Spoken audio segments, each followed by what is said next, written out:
You weren't born bulletproof, but you can choose to become it. No one wakes up invincible. No child is born with armor. We come into the world fragile, vulnerable, open to every word, every look, every disappointment. But somewhere along the road, you are given a decision, not a gift, not luck, a choice. You can break every time the world tries to bend you, or you can decide that the bending stops now.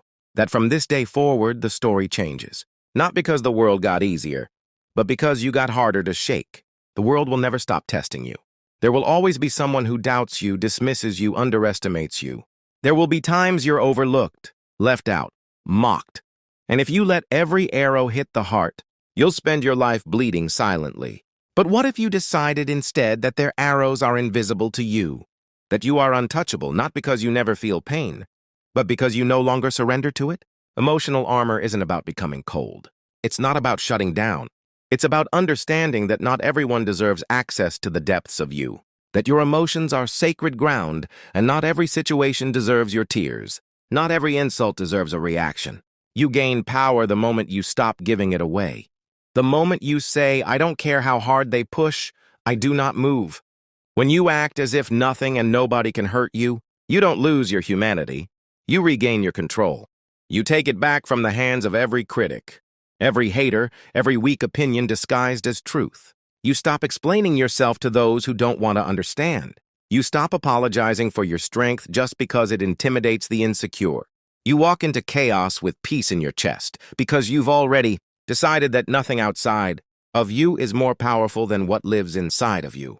This decision, the choice to act untouchable, doesn't mean you won't face pain. You will, but you will stop being surprised by it. You will stop being ruled by it. You'll see pain for what it really is, a passing visitor, not a permanent tenant. And when it knocks, you'll answer with discipline, with presence, with grace, but not with surrender. That choice starts in your mind. You wake up and declare, today I am not a victim of emotion. Today, I will not let someone else's weakness turn into my distraction. Today I walk into the storm like I'm wearing the sky. And even if I'm hurting, I carry it like fire in my chest, not weight on my shoulders. Because I know this truth. Nobody is coming to build this armor for me. It's on me. The real strength comes not from being numb, but from being awake and still unbothered. From hearing the noise and still hearing your own voice louder. From seeing the chaos and still keeping your balance. You train your mind the way warriors train their body. Every insult becomes a rep. Every setback becomes weight. Every challenge, a sparring match. And over time, you stop flinching. You stop reacting. You stop fearing who you used to be. People will test you just to see what breaks you. They'll poke, prod, try to find the crack. And you'll stand there unshaken. Not because you're pretending, but because you've practiced. You've rehearsed calmness until it became who you are. You've repeated truth until the lies lost their echo. That's when you know you're no longer fragile. That's when you know you've crossed the line from surviving to dominating. There's a kind of quiet strength that comes when you realize that nothing external can define your internal. That applause and criticism are both just noise. That the opinions of the unbrave do not concern the one walking through fire daily and still not asking for pity. You know who you are. You know what you carry. And more importantly, you know what you no longer allow.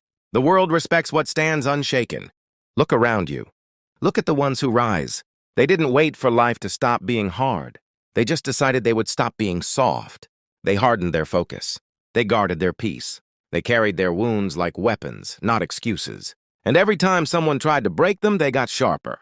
The truth is, most people give up before they even face real resistance. They're wounded by words, paralyzed by fear, owned by doubt. And it's not because the